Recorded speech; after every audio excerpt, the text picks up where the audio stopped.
That should be perfect. We did lighter. I got a little yep. bit more of that.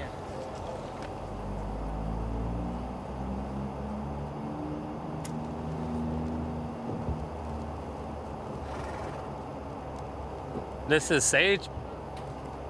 We just burn it to bless our team and our horses. Keep them safe while they're on the track.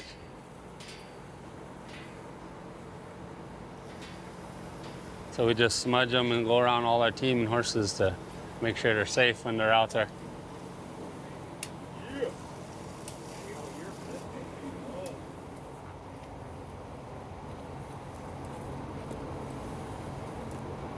By teaching our kids these things and keeping them involved, it helps to center them. And I think it helps them know that they come from a long history of very proud and very strong and resilient people.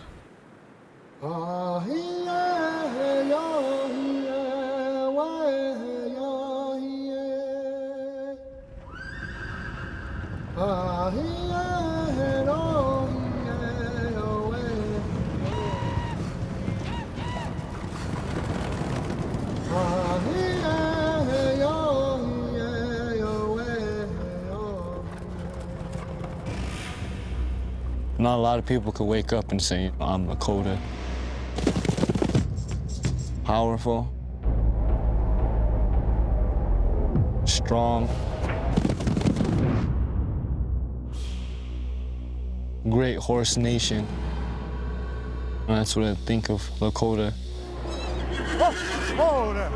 What could happen, you know? Easy. Anything could happen. You hear the stomping of the horses.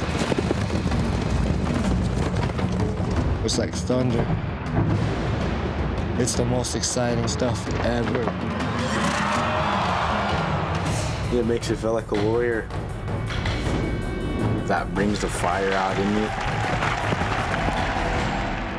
It's a sport that doesn't take place in front of television cameras. There's not a lot of money behind it, and its greatest heroes are generally unknown. Podier is gonna take over the lead. If you watch the national championships, you'll know right away that you've never seen a sport with higher stakes. They gotta get that horse.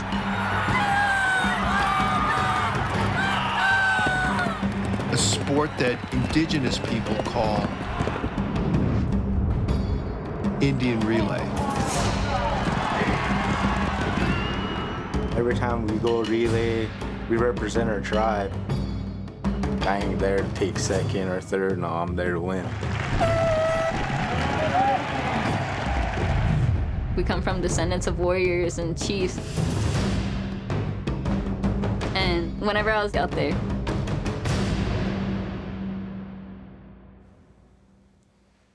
I feel like I was on top of the world.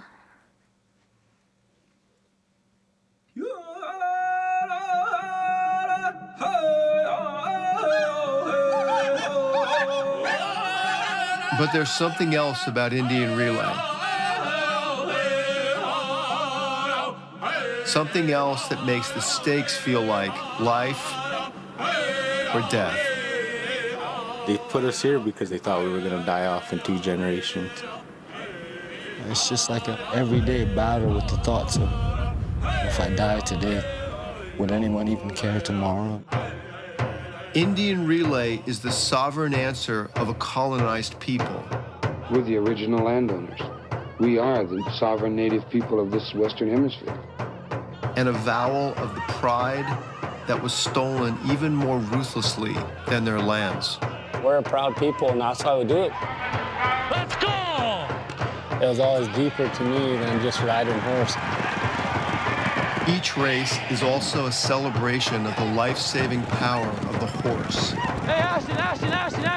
or in the Lakota language, Shunka Wakan, sacred dog. On a horse, when they're running, you feel free. They're like a brother, carrying you to your destination.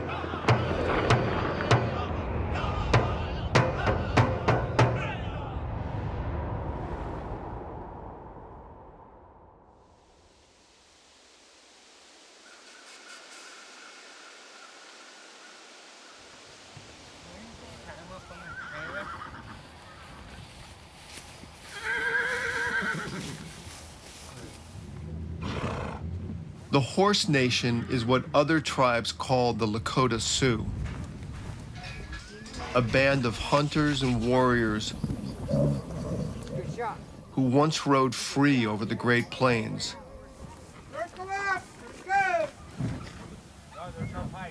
And one of the last tribes to surrender to the U.S. government. We give thanks, and it's good to see all of you here again. Just remember, as you ride, as you think, that those that fought in this battle didn't fight because they wanted to fight. They fought so they could live the way they wanted to be free and to roam. Again, watch out for each other. Hau, Madaki Oase.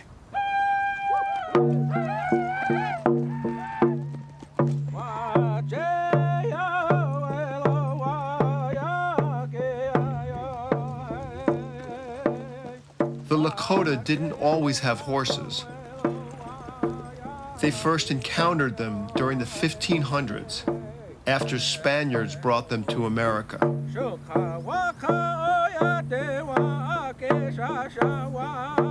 When our people first seen it, they didn't really know what it was. They thought it was a big dog. That relationship with the horse is what enabled them to hold out for so long against the United States Army. It is part of what brought them to their greatest victory against the 7th Cavalry of George Custer at Little Bighorn on June 26, 1876. Horses change everything for the native people. Changed the way they went into battle, changed the way they traveled. And to this day, horses, they're beautiful creatures. They're medicine for everybody. Every time I'm on a horse, it just makes me feel safe and like I'm at home. All my problems are gone. All my worries just disappear. I could cry to a horse, but I don't cry to anybody. Just because I feel like they understand me more than anybody could.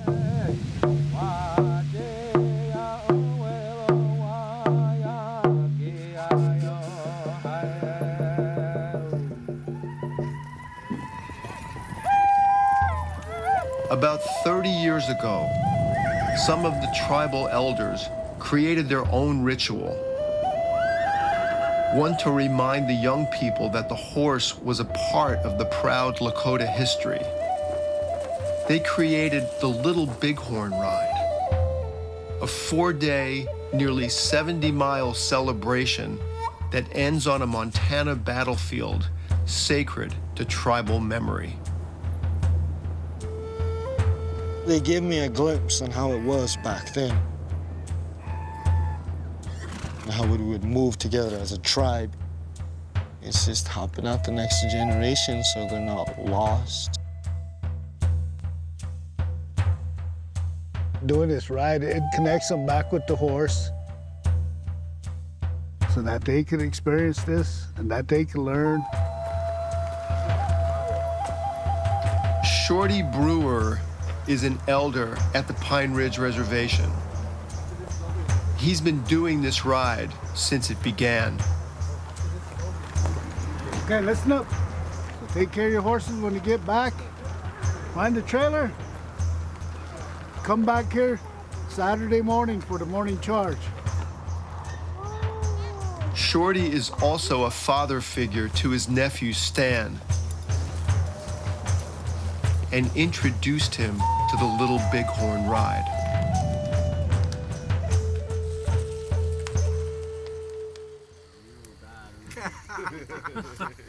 One of the first years this started, Shorty started bringing me. There you go. We've been doing this since I was 7 years old, so it's just a tradition that we're keeping going. Bro, I got all of our points. The more people that we bring, the longer it's going to keep going, and the more people that we could come and celebrate with.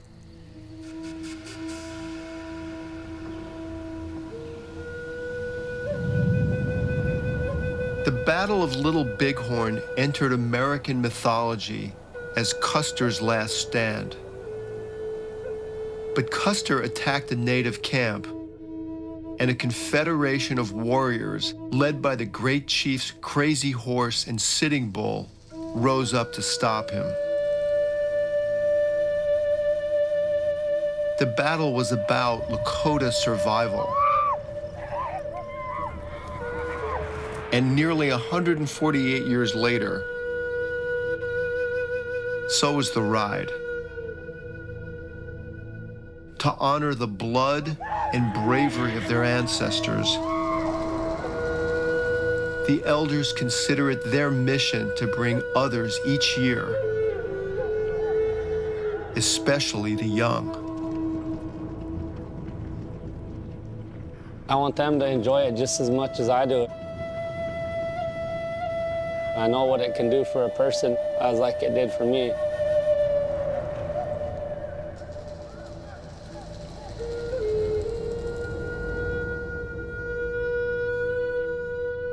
They're learning about their history.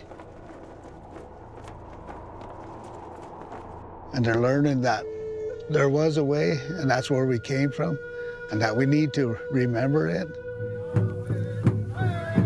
It was Shorty who introduced Stan to the Little Bighorn ride and the glories of the horse nation. But it was Stan who introduced Shorty to the sport called Indian relay.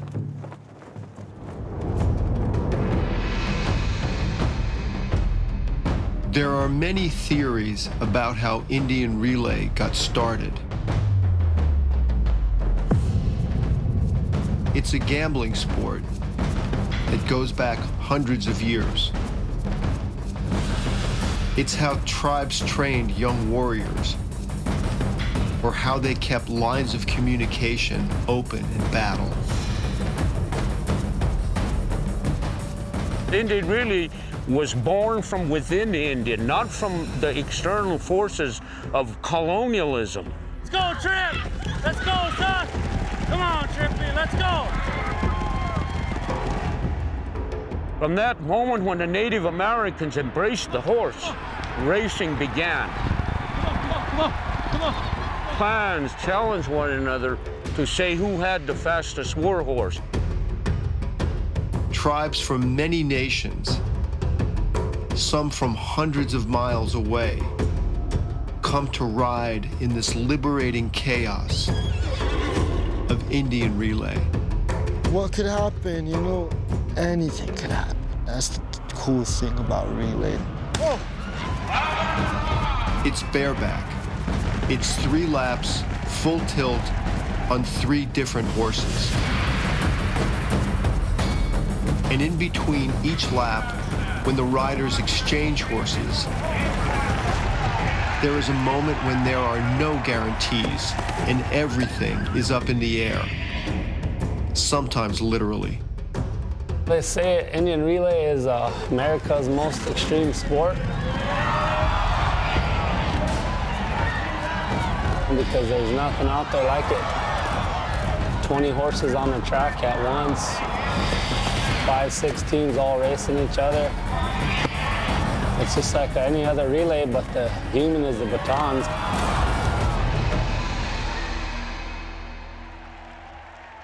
There's people getting ran over, there's people getting stepped on, there's people getting drugged. It's dangerous, but it's the most exciting thing you'll ever see.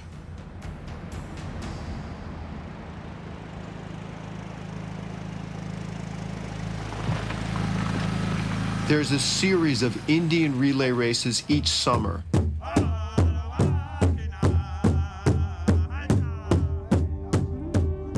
And it begins with a gathering of the tribes at the Standing Rock Reservation in Mobridge, South Dakota.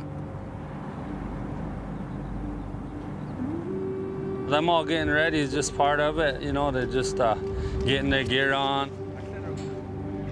Some people do traditional stuff, some people do design. Each team does a different thing for maybe however their tribe does it or their family did it. We just ask for safety for everybody out there and our horses, everybody to come back safe. Go, brother, get that good start. Stan and Shorty are both members of the Brewer family from the Pine Ridge Reservation. They all ride to Little Bighorn as one big family. But that changes when the Indian relay races start.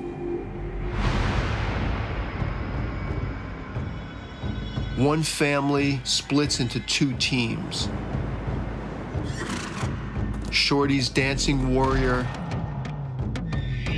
and Stan's Brew Crew.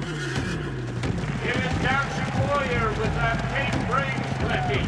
He's out front. They are the fiercest of rivals. And here comes Brew Crew.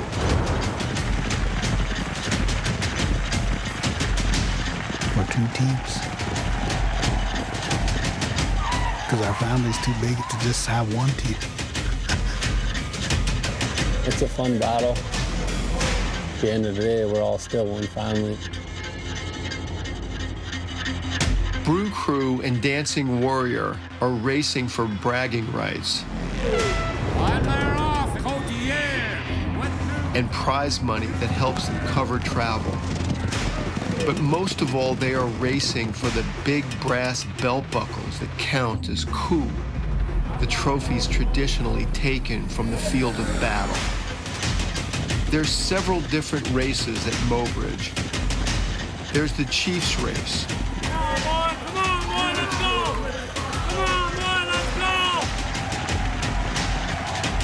The Maidens race, and even an event called the Warriors race. The Warriors, you know, would have the people holding their horses, you know, and they'll run and jump on and go into battle.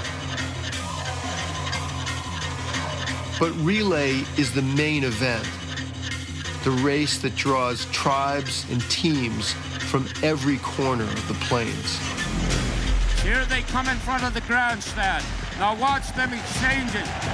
Stan's Brew Crew is an experienced team that has won 3 national championships. Around the turn they go, down the back stretch. Yeah, and it's gonna be Brew Crew. Pony Air, he's gonna win it all.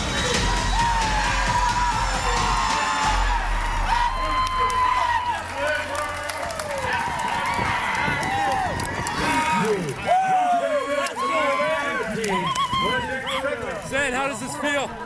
Good, good. Feels good. All our hard work paying off. We're just getting started, so a lot of hard work to go. The Brew Crew starts the season off with a win and the belt buckles.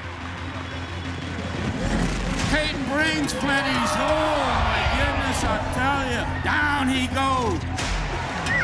Shorty's Dancing Warrior is a younger team and comes home from Mobridge knowing it has a lot to learn.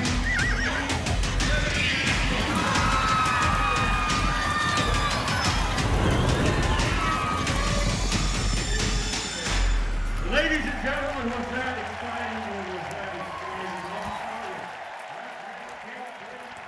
exciting? It wasn't a good feeling, but, you know, the main thing about it was that we just shook it off. We didn't, you know, think about it. You don't dwell on your losses, you know. You just fix what the problem was, and then you try to, you know, make it better the next race. I want to win all the buckles because when it comes to racing, I love it so much. A lot of people think it's just a buckle, but to me, a buckle like represents, you know, the strength and power and all the work that I put in. Indian relay doesn't just teach pride or horsemanship or Lakota tradition.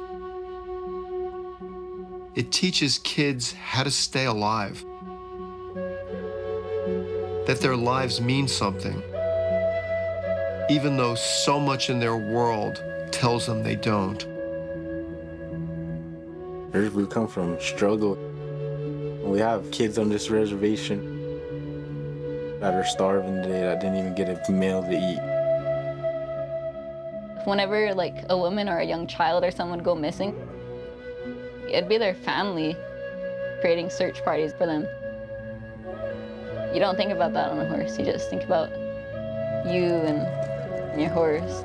You're my boy. You got this. Yeah. It's just like an everyday battle with the thoughts of, if I die today, would anyone even care tomorrow?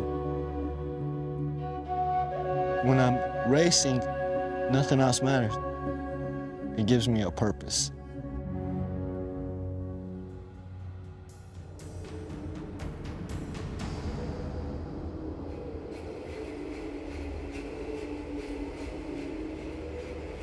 Winters are long on Pine Ridge.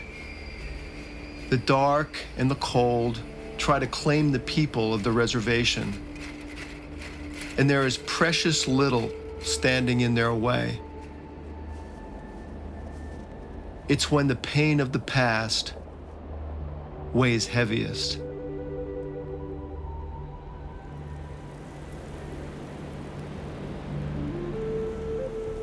What the United States did to this indigenous population here is its original sin, and there's no acknowledgement of that. How do we address that original sin as a collective, as a society, when we're not even acknowledging it happened?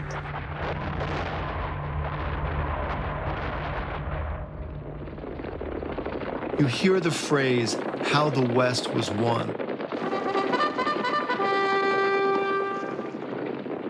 The myth is so powerful, part of our entertainment more than our history books. Teen mascots, colorful characters on some Saturday morning cartoon. But the West was won by a war against indigenous nations.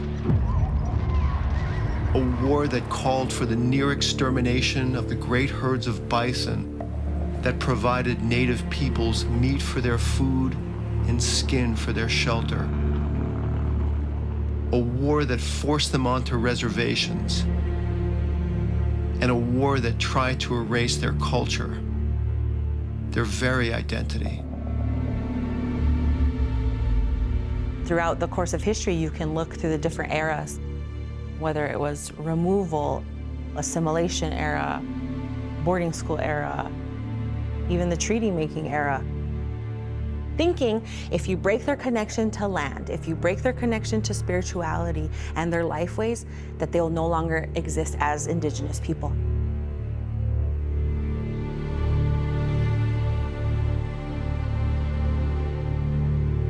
It was a war that did not end for the Lakota until 1890, when the 7th Cavalry took its revenge for Custer's last stand with the massacre of hundreds of men, women, and children at Wounded Knee. And the Lakota at last understood that they faced not just defeat, but extermination. It was a massacre. It was no battle. There was no one to fight. And then they just dug a mass grave and threw the bodies in there. They were just going to annihilate us in any way, shape, or form that they could. The Lakota surrendered and were scattered to 5 reservations all over the plains. The Oglala Lakota went to what most people call Pine Ridge, but what the residents of Pine Ridge have learned to call Prison Camp 334. I'm from Prisoner of War Camp 334. They put us here because they didn't think we were going to succeed in life. They thought we were going to die off in 2 generations.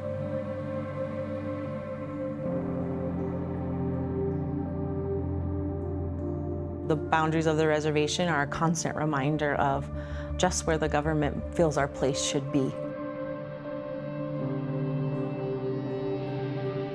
You feel invisible. You feel like you don't exist and that you don't matter.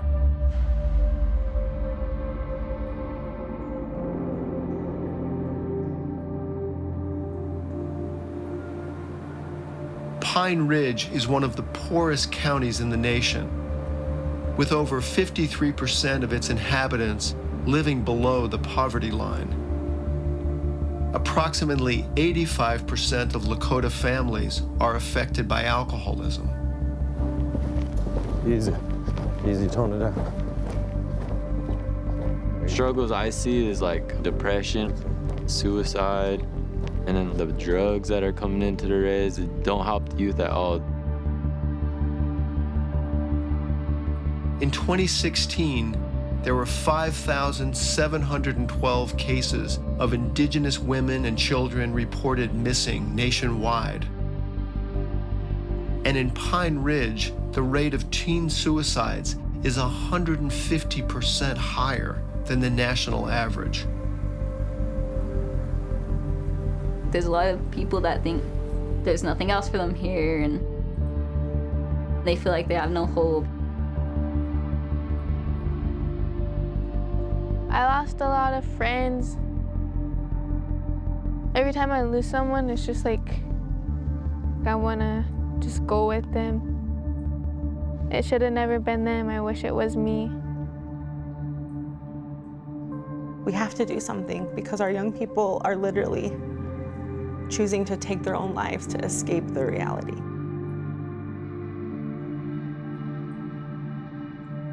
It's everyone's responsibility to know the hard truths and to acknowledge the hard truths. Yes, they're hard to talk about, but imagine how hard it is to live with them. One visit to Wounded Knee shows how history endures for the people who still have to live it, as generational trauma, with that mass grave still an open wound. Just there's this different feel here. Wounded Knee is just the ugly, negative place to live, and you can feel it when you come here, It's just not a good place, the massacre happened here, just a lot of bad. His name is Joe Fasthorse. He rides for Dancing Warrior. He lives here in a single-family home with 9 other people. It's hard to get food for that many people, that many mouths. You just gotta make do with what you have, There's a lot of problems everybody faces every day. Meth is a big problem here. Meth breaks families, it causes murders. It gets really bad, I'll be honest. It gets horribly bad.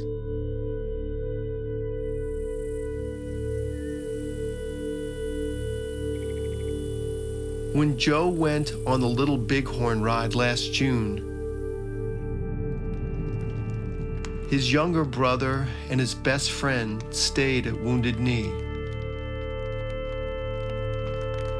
During the ride, Joe learned that his brother had been attacked and his friend killed in a dispute over moonshine sold on the reservation.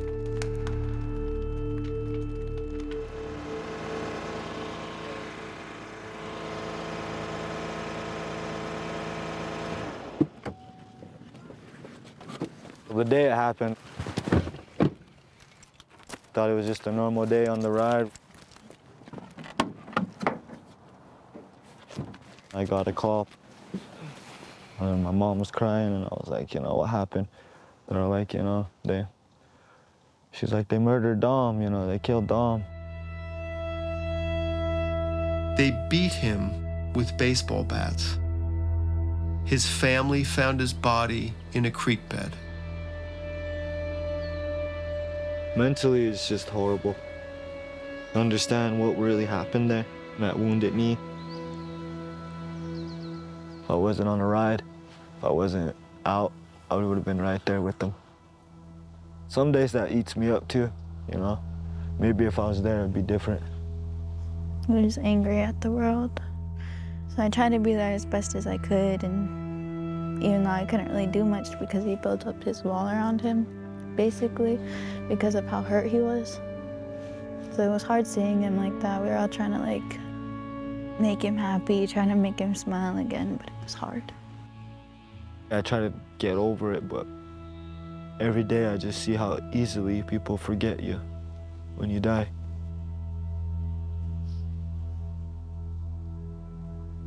Unlike Joe, Stephen Brewer Jr. didn't have his life changed by the violence of the reservation, but he had to change his life. I could have probably threw my whole life away if I got caught up by the police. That situation opened my eyes because I was going through a lot of hard times.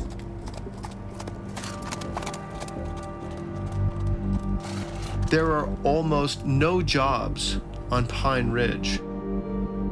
There's no industrial, technological, or commercial infrastructure on the reservation. I was just selling drugs. It was in a bad place. But it was the only income I had at the time. I paid for everything at my grandparents, for electricity, the food in the fridge. I was gonna let my grandparents starve, and I wasn't gonna starve myself. To honor his grandparents, Steve had to make a choice. My grandma, she wasn't look at me happy, but I was providing. I try to do better today because I'm tired of that cycle. I lived in it for 8 years. I never wanted to be that person, you know, but I just had to do it.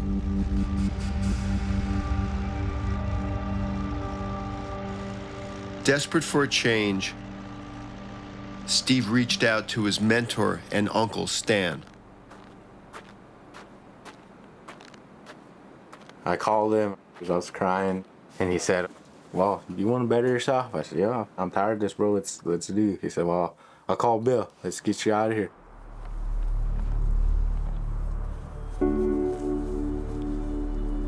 I mean, everybody's gonna make their own decision. You try to influence them the best you can. In the end, you just hope and pray that it's a good one. He moved 4 hours away to the Lower Brew Reservation, home of Bill and Teresa Longturkey, Stan's partners in the Brew crew.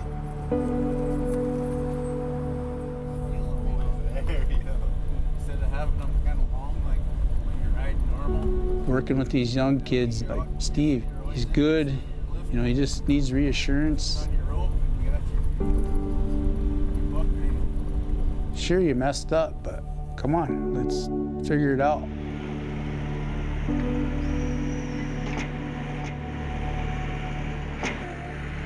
I can't be another failure. You know, I gotta be successful, and that's the only way it's gonna be.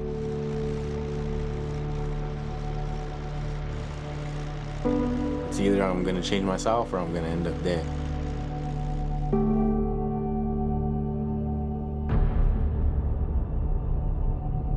While Steve and Joe battle the ghosts of the past, they are still very much a part of the Lakota's future.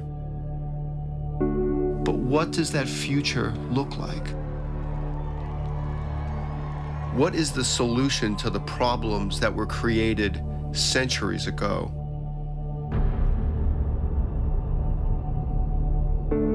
We see so much trauma, existing traumas, intergenerational trauma throughout our communities that the starting point has to be healing.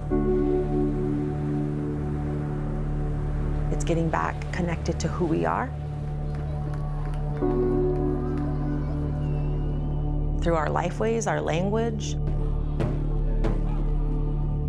our spirituality.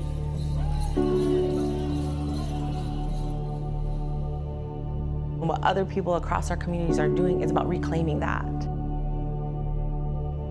And to be able to have Stan and the others that are taking the time and showing these young people, we care about you, we love you, you matter, and it's what our society needs more of.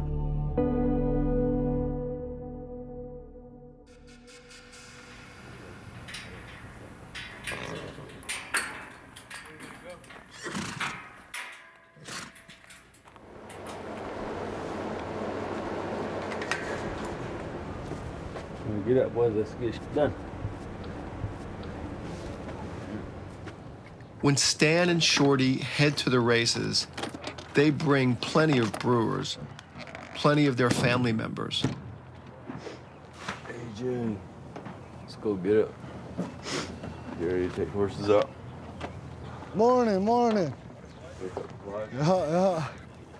Early bird gets the worm. But they also bring kids from Pine Ridge whose connection comes primarily through the sport of Indian relay. The races offer a weekend's escape from Pine Ridge. They also offer an embrace of the horse. I just want to get whoever we have room for, whoever we can take and that wants to go and have fun and be sober and get off the reservations. I think it means a lot to them. You can see it in their face. And you can see when it's time to go home. Some of them are hesitant. They wish they could stay and race more.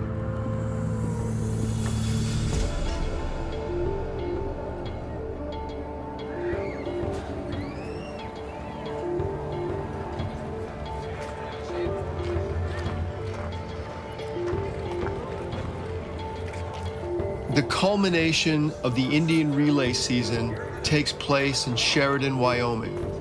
There's a 4-day race that's the national championship of the sport, with the biggest purse, the biggest crowds, and the most coveted belt buckles.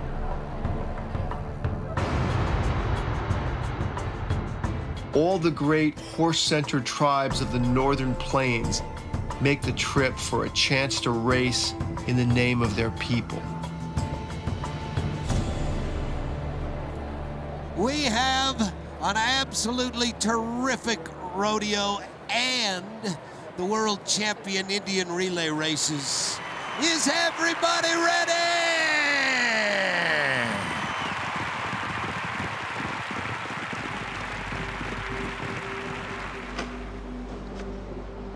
Kind of a big show, so hopefully we win it and take it home, and then we'll have bragging rights and we'll be one of the best teams. Everybody be talking about it. It means everything to me. We prepare for it every year. This is the big show. This is what we waited all year for. I get nervous and I try to back out of races, you know, and then you get to a point where you're like, I can't really do this, you know, and then you get shaky. But then I think back on those memories when I'm back in Wounded Knee, and I could just be sitting there, you know, not really doing nothing. And then it really calms me down after that, and I come to my senses and I realize that, you know, I was made for this. Joe serves as Dancing Warrior's sender. Up-and-coming superstar by the name of Caden Brings Plenty, right? Oh, there. Come on, bro. Setting up the horse for his teammate, Caden Brings Plenty. Ladies and gentlemen, would you welcome the team Brew Crew with Tyler Cotier. Let's go, let's go. Steve's role is called the catcher, grabbing the incoming horses for the Brew Crew during the exchange, with Stan acting as a sender for rider Tyler Cotier. Oh, hold it, hold it. Well, and they're off. Dancing Warrior jumps out like you wouldn't believe. On the far outside along the rail is Tyler Cotier out of the Brew Crew. Every heat matters. Every catch. Every exchange. Look at this, we might win this. Let's go. Let's go, Bear. And here comes Brew Crew. The Sioux team's on the far outside. Caden brings plenty, gets away, and Tyler is going to have to straighten it out. Dancing Warrior is in the lead, and Caden brings plenty is bringing more than plenty. He's brought it up. Moments matter. For riders, the human batons, everything can change in an instant. Dancing Warrior, Caden, he overshoots his deal. We'll see what happens. They gotta get that horse.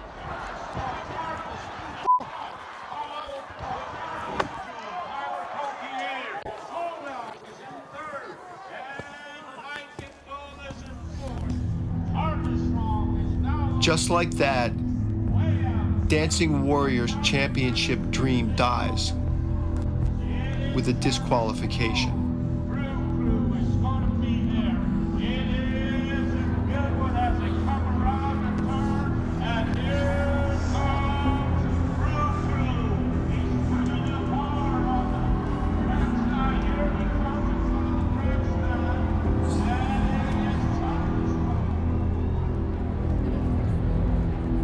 There's no guarantees in life, but I'll tell you, it's even worse in Indian reeling. And the odds are that they're not going to make it to the championship round. So give them a round of applause. It is the Dancing Warrior team. Tough luck. That's the way it goes. Fuck, bro.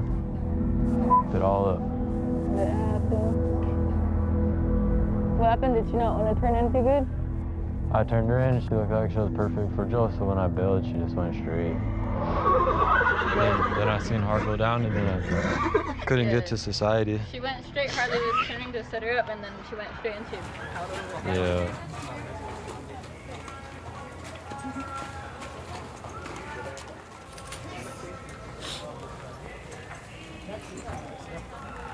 Bro, it wasn't even that hard either hard because I picked you up.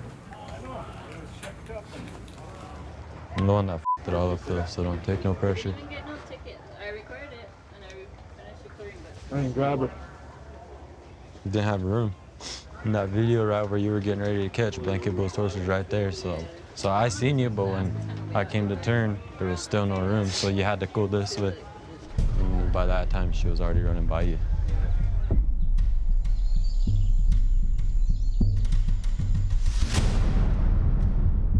Over the next 3 days, both teams would keep racing. Brew Crew remains in contention for their 4th national championship.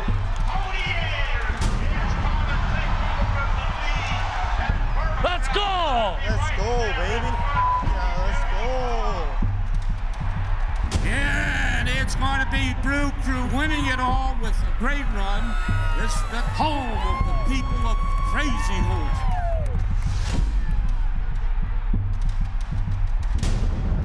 Dancing Warrior now sets their focus on winning the consolation bracket and getting better with each race. Easy, society. Don't worry about society. You're good, girl, huh? Look at the crowd, girl. Look at the crowd. So on the final day of racing, championship day, each Pine Ridge team has something very different at stake. They were expecting to win that buckle this round. And when that first day we disqualified, it kind of bummed them out. Told them to stay positive. We got things to work on. We're still a young team, and our chance to win it is still coming.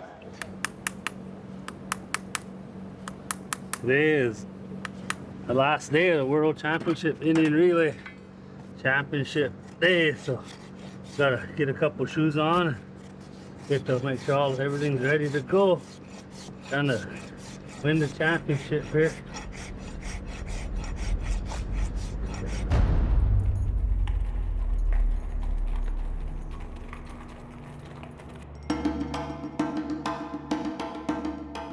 Dancing Warrior has come all the way back from the disaster of being disqualified in the very first race. Oh, girl, easy. Well, and they're off. Getting a jump at the start is going to be S&M Express, followed by Dancing Warrior as they go down towards a turn. They struggle against their own inexperience and their own mistakes. Brings plenty. He's going to jump on and miss just a tad. And barely misses a huge collision. But they don't give up. Brings plenty is now in second place. And here they come in front of the grandstand for the second and final exchange. Brings plenty is barreling in there. Both of them overshot just a tad, but Dancing Warrior gets away, and he's going to be in good position as they go down the front straight. Come on, baby. Come on, baby. Come on, baby. And it is Dancing Warrior. Here they come. It is going to be close. With about 150 yards, Dancing Warrior is going to hang on. Ladies and gentlemen, it is Dancing Warrior.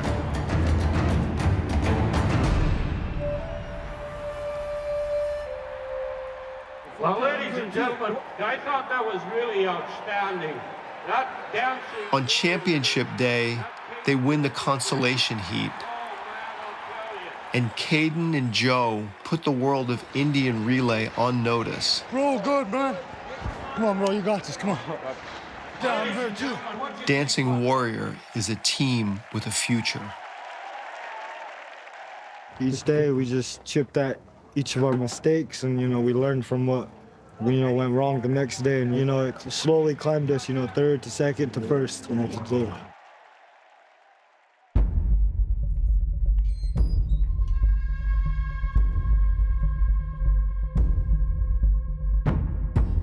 Brew Crew goes into the final race just 3 laps away from winning another national championship. And away they go. Down the middle of the track, Carlson is in the lead on the outside. Here's Brew Crew. He's gone. He is gone. All week long, they've had clean exchanges. But not now. Not in the championship race. And the Brew Crew is now in 5th.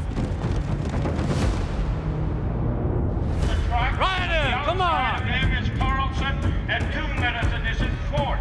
But they are still only... Start war whooping when you get close. Start war whooping. And Brew Crew is not too far behind.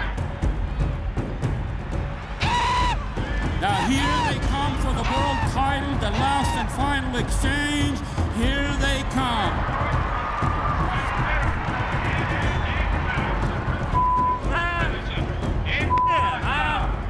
River Road is in second place, in third.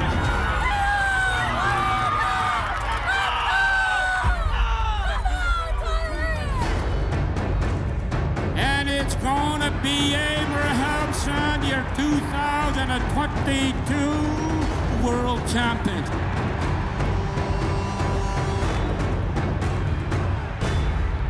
Two minutes and in second. In third is going to be River Road. Brew Crew is in 4th, and Carlson was in 5th. I thought 2 Medicine was going to be all there, but they got edged out by... After 3 days of nearly perfect execution, Brew Crew loses the national championship to a team from the Colville Reservation in Washington State. World champions. Now, Will, what do you think about that one? Man, that'll take your breath away, Kennard.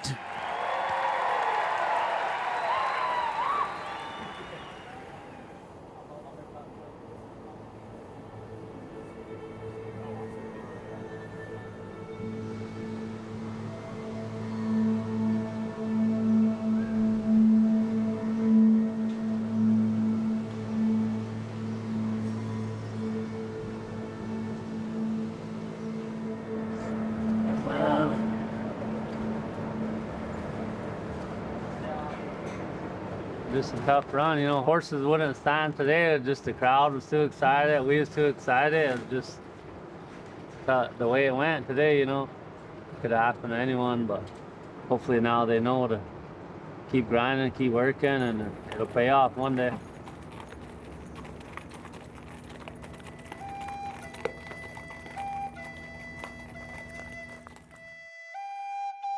Both teams came for the championship belt buckles, but they returned to Pine Ridge reminded that sports and native lives share the same constant. There are no guarantees. Anything could happen, man, anything. And that's what relay is about. Racing for our people, representing. And it's not about having to survive. It's about racing. Indian relay isn't going to make anyone rich or famous. What's at stake for the people of Pine Ridge is what the horse, the sacred dog, has always given them. The warrior ideal is what kept Native people alive when their world was taken from them. And it's what keeps them alive still.